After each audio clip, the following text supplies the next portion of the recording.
Hey, what's up soldiers, my name is Greg FPS and welcome back to another Call of Duty Infinite Warfare video. In this video we're going to be taking a look at my first class setup for this game. Hope you guys do enjoy. If you do, drop it a like, subscribe if you're new. Without further ado, let's get right into it. So today guys, we're going to be taking a look at the best nuke class in Call of Duty Infinite Warfare. We're going to be taking a look at the two most prevalent guns that people use when going for nukes.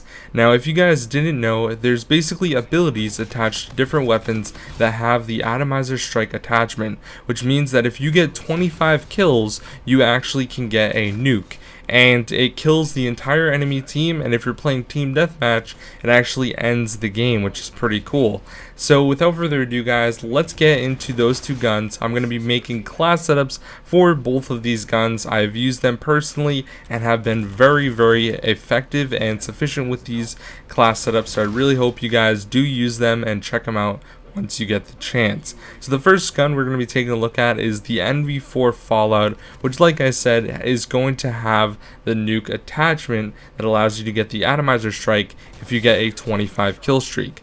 So like I said, it's the NV4 Fallout. This gun is not unlocked normally. You do have to go through a pretty long process of getting a lot of the salvage coins, and you have to go into Quartermaster and unlock it, and eventually you can unlock this. Now the first attachment we're going to be using for this gun is going to be an ELO sight, emitted light optic with a floating illuminated reticle. So this is just going to give you more precision. It's going to help you out in the long run that way. The next thing is suppressor. Suppressor is extremely important when you're going for nukes because the suppressor is actually very effective in Infinite Warfare. It wasn't really used in Black Ops 3 and even some previous Call of Duties, but I find that the suppressor, it honestly works out really well, especially in Call of Duty Infinite Warfare, because you're invisible on radar when firing, and it reduces the muzzle flash as well, and it also shortens the effective damage range.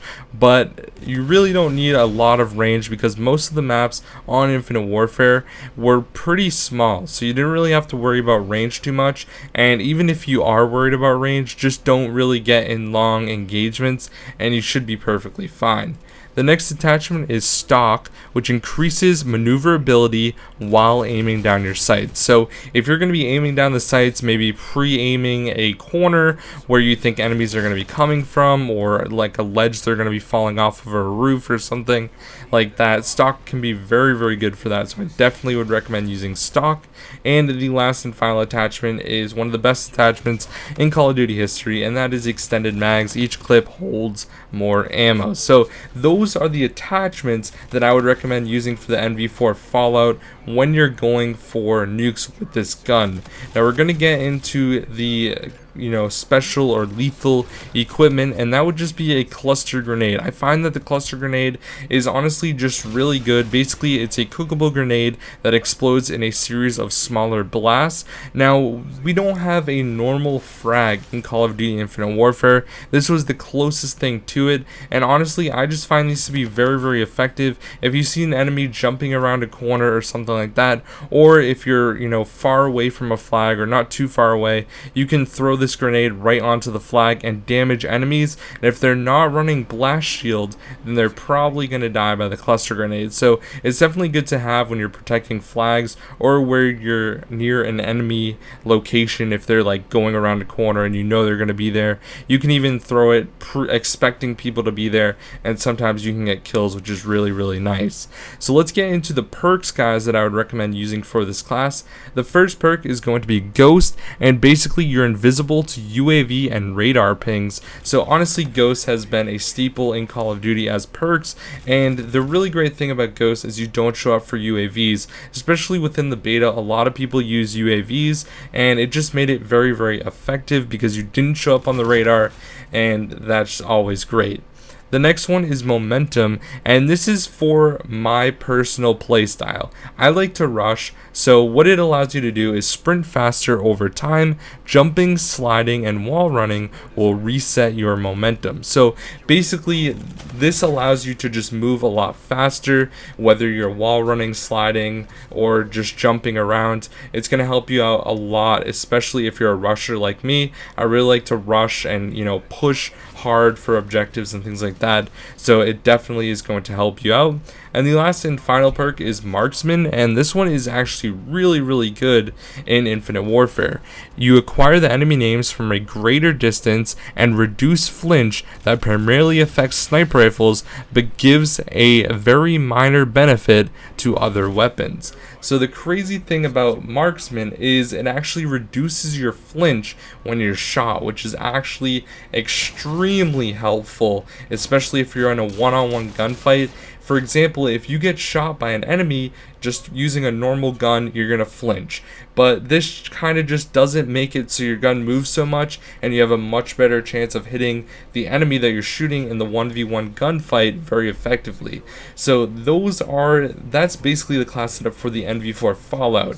But I also want to talk about the next gun, which is the FHR40 Havoc, because this is a gun that a lot of people were actually able to unlock. You unlocked it on level 22 if you leveled up the JTF Wolverines in Call of Duty Infinite Warfare, which is basically the faction, and you could level it up to 30 within the beta. You could level it up to 22, and then you would unlock this and you wouldn't have to do anything else. So it's a lot easier than acquiring salvage points and all that stuff. So let me just run through the attachments for this gun. The perks are exactly the same, so you don't really have to worry about that. So as far as attachments go, the first attachment I like to use is Rifled Barrel, and it extends the stopping power range, which can be extremely helpful when you're using a submachine gun. This gun does not have the best accuracy. It doesn't really stay still, so you really need to use a gun that is going to allow you to shoot farther, especially when you're in, kind of long range engagements per se. The next one is going to be suppressor. Like I said previously, the suppressor is so important in this game. Like really, it's so good. And like I said before, it's invisible on radar when firing. It reduces muzzle flash, and it also shortens the effective damage range. So like I said before, this is why we want to use Rifled Barrel, because it actually cancels out the lesser range that you would have with the suppressor. And the last and final attachment is extended mags. Each clip holds more ammo, just like I said on the NV4 class. So guys, those are going to be the two primary classes that a lot of people were using. Now you can transfer this over to any of the guns that you may have with the nuclear attachment on the gun. It's going to be very effective no matter what. You just want to make sure you have a suppressor. That is truly important, and the perks that I mentioned are really great and really going to benefit you whether you're going for a nuke or if you're just going for a long gun streak. Now the last and final thing I want to talk about is the combat rig, because believe it or not, this is actually something very important that is really going to help you out when you're playing Infinite Warfare. So the combat rig that I recommend is actually Merc, and you might be wondering, why the hell would I want to use Merc? It's just a big guy, he makes a lot of noise, all that stuff. Well, the Merc combat rig, it basically says Merc combat rig focused on heavy defense and suppressive fire. So if you guys didn't know, there's actually a trait for it called Man-at-Arms, and Man-at-Arms, basically what it does is it starts with maximum ammo capacity and weapons no longer slow default movement. So it actually allows you to move faster, which ends up working out great. If you're using momentum, the perk, it allows you to move faster with that as well, which works great, and they go hand in hand. But also the fact that you start off with maximum ammo capacity. We didn't have the ability to use scavenger in the beta, so it was actually very nice to have, because you would have a ton of ammo every single time you respawned. You'd have your ammo completely full and maxed out. And then also with the classes that I showed you guys, it has extended mags, which means that the extended mag clips are full as well. So anyways guys, that is basically everything you need to know to get nukes, and this is obviously taken from the beta. So if the full game is released, I'm pretty sure I'll be making another episode of this that will kind of tailor towards the full game's release, but this is for the beta. It's going to be coming out again next week. It just ended today on PlayStation, and we're going to be getting it next week as well as Xbox. So I really hope you guys use this to the best of your ability next week, and I hope you guys can get some nukes. If you happen to get a nuke, make sure you guys tweet me at GregFPS. Also, if you guys enjoyed this video, be sure to drop it a like. like. You can also recommend which class setup you guys would like to see next down in the comment section. My name is Greg FPS, and I'll see you all later.